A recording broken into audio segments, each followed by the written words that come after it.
एक बात याद रखो, ज्यादा ज्ञान हमको मत दो, हमको भी थोड़ा है दिमाग में। आप डिप्टी चीफ मिनिस्टर है, इसका यह मतलब नहीं है कि जो मुंह आए मोकू आए बोलते रहेंगे। हाँ भाई, तू क्या मेरा ससुरा है जो देख के भाग जाऊंगा? हैं? भाग गए? अरे हम नहीं भागते बाबू, मैदान छोड़ने का नाम ही नहीं लेते हम। या तो हम सीने पे गोली खा के गिर जाएंगे मगर पीठ नहीं दिखाएंगे। अब आप बोले भाग गए भाग गए। अरे मेरे मीडिया, 2-3 मीडिया के चैनलों के जिम्मेदारों से कह रहा हूं कि तुम्हारा सबसे बड़ा एंकर कौन है, बुला लो उसको, अमरावती के मैदान में बैठेंगे। अगर तीनों के 10 मिनट में नहीं भाग गए तो फिर मेरा नाम असदुद्दीन ओवैसी नहीं है। भाग गए भाग गए। अरे तुम्हारे पप्पा से नहीं डर के नहीं भागते, तुमसे भागेंगे। भाग गए भाग। अरे कहां भागते रे? एक बार आ गए तो जाने वाले नहीं है। जो भागने वाले थे भाग गए 75 साल पहले डर के। जो मरद थे ठहर गए, सुबह क़यामत तक ठहरेंगे। याद रखो इंशाअल्लाह, याद रखो। अगर खुदा ना खास्ता तुम मुल्क को उस रास्ते पर लेकर जाओगे तो नुकसान मुल्क का होगा। हम तो मरने को तैयार हैं। हम जब इस दुनिया में मुसलमान आता है तो वो अपनी रिस्क और अपनी मौत अल्लाह की तरफ से लिखा कर आता है। आप मेरी बेइज्जती नहीं कर सकते, आप मुझसे मेरा रिस्क नहीं छीन सकते, आप मुझसे मेरी इज्जत छीन नहीं सकते, आप मेरे मौत के वक्त को टाल नहीं सकते। ये तो रब्बे करीम सब फैसले कर चुका है। आलम अरवाह में हमारी रूहें रख दी गई है और हम अपनी मां के पेट में 9-10 महीने रहकर जब पैदा होते हैं तो हम अपना सब कुछ लिखा कर आते हैं। तो अगर आप ये समझ रहे हैं कि रुवांडा की तरह रेडियो रुवांडा का आप रोल अदा करना चाहेंगे तो फिर याद रखो ये देश के लिए ठीक नहीं होगा। तो हम उम्मीद करते हैं कि हमारे मीडिया के लोग जरा एहतियात बरतेंगे।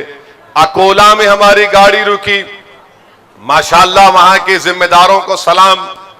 100 की तादाद में नौजवान बुजुर्ग जमा हो गए, हम सबसे मिलिए।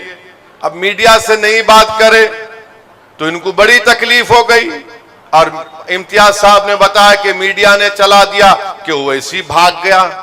अबे तू क्या मेरा ससुरा है जो देख के भाग जाऊंगा? हैं? भाग गए? अरे हम नहीं भागते बाबू, मैदान छोड़ने का नाम ही नहीं लेते हम।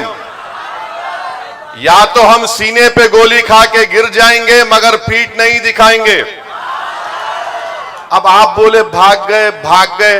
अरे मेरे मीडिया, 2-3 मीडिया के चैनलों के जिम्मेदारों से कह रहा हूं कि तुम्हारा सबसे बड़ा एंकर कौन है, बुला लो उसको, अमरावती के मैदान में बैठेंगे। अगर तीनों के 10 मिनट में नहीं भाग गए तो फिर मेरा नाम असदुद्दीन ओवैसी नहीं है। भाग गए भाग गए। अरे तुम्हारे पप्पा से नहीं डर के नहीं भागते, तुमसे भागेंगे। भाग गए भाग। अरे कहां भागते रे? एक बार आ गए तो जाने वाले नहीं है। जो भागने वाले थे भाग गए 75 साल पहले डर के। जो मरद थे ठहर गए, सुबह क़यामत तक ठहरेंगे। याद रखो इंशाअल्लाह। तो ये जरा कर्जा बाकी था, उसको अदा कर दिया। दोपहर से बेचैनी हो रही थी, मैं बोला अमरावती में अपनी बात को रखेंगे। दूसरी बात यह है कि महाराष्ट्र के deputy chief minister Devendra Fadnavis ये कह रहे हैं औरंगजेब की औलाद। हम डिप्टी चीफ मिनिस्टर साहब से पूछना चाह रहे हैं कि भारत के बहुत बड़े फ्रीडम फाइटर थे तिलक साहब। क्या तिलक साहब ने नहीं कहा कि जो ब्राह्मण लोग हैं वो आर्टिक से आए थे? आर्टिक से आए थे। अब फडणवीस साहब आप भी ब्राह्मण हैं, अब आप बोलो उनकी बात सच है या आपकी बात सच है? तीसरी बात यह है कि फडणवीस साहब बोलते हैं कि औरंगजेब की औलाद। निशाना किस पर है हमको मालूम, मगर भारत कैसे बना मैं आपको बताता हूं। अभी ये भारत में जो लोग जमा हुए ना, पूरे 130 करोड़ की आबादी है भारत में, 33 करोड़ हो गए।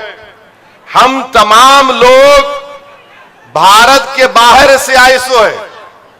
कौन लोग हैं? हम 4 माइग्रेशन भारत में हुए, 4 लोग हजारों साल पहले भारत में आए। पहले ये कि 65,000 साल पहले फडणवीस साहब अफ्रीका से लोग भारत को आए थे। 65,000 साल पहले अफ्रीका से भारत को लोग आए। दूसरा जो माइग्रेशन हुआ ईरान से आए। तीसरा जो हुआ ईस्ट एशिया से आए, यानी 2000 BCE में। उसके बाद सेंट्रल एशिया में आए।